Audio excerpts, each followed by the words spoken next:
All right, let's dive in. Today we're going to talk about something that's, well, it's both incredibly simple and honestly profoundly powerful. We're exploring the eloquence of silence. So let me just start by asking you something. Think about your day-to-day life. All the noise, the notifications, the endless chatter. In the middle of all that, what do you think is your single most powerful tool, your best asset? It's probably the one you never even think to use. In fact, it might be the one you actively try to avoid. Yeah, you guessed it. It's silence. But look, to really get why silence is so powerful, we have to first understand the world we're all living in. Let's just call it the world of noise, because let's be real, that's kind of our default setting now, isn't it? Constant sound. Just think about a typical day. It's a total barrage, right? You've got the endless scroll on social media, you're jumping from one meeting to the next, often back to back, and then there's that constant pressure, that little buzz in your pocket telling you to reply to that text right now. We even fill the quiet moments, walking or driving, with podcasts and news alerts. There's just no empty space anymore. And what's the result of living like this? Well, it's pretty much what you'd expect. Our minds get cluttered. It's like this constant psychological fog that makes it tough to think clearly. And our communication, it becomes totally reactive. We're just bouncing from one thing to the next, just responding without any real thought or intention behind it. So this culture of nonstop noise has basically trained us to be afraid of its opposite. And we all know what that feels like. It's that dreaded, awkward pause, that deep, sinking feeling when a conversation just stops. But have you ever stopped to wonder why we do that?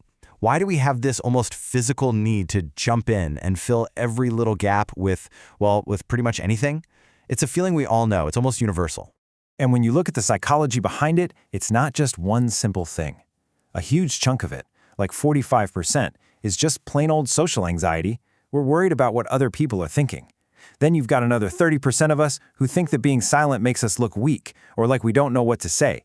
And that last bit, that's just the raw fear of things getting awkward. We've been conditioned to believe that a pause is a failure.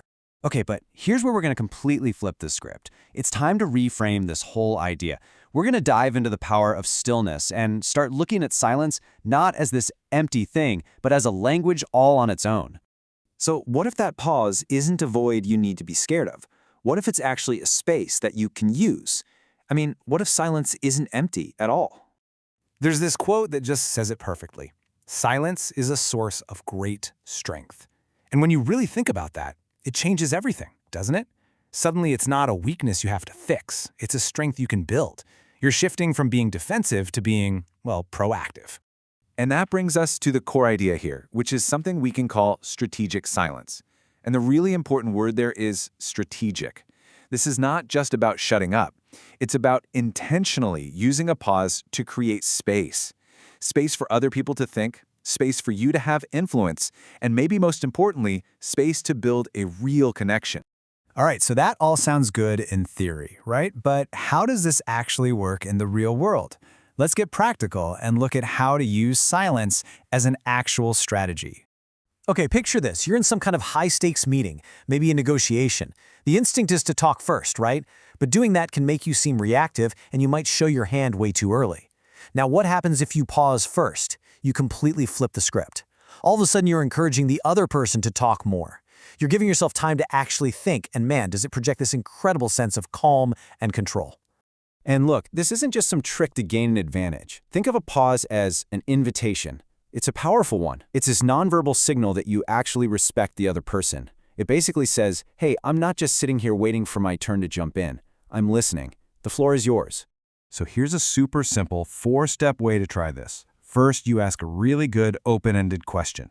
Step 2, and this is the toughest part, I promise, you just hold the silence. Don't say a word, just listen. Step 3, you let them fill that space you just made. And what you'll find in step 4 is pretty amazing. You get past all the canned answers and you find out what they really think. And this whole thing isn't just about how you interact with others. That calm, it's for you too.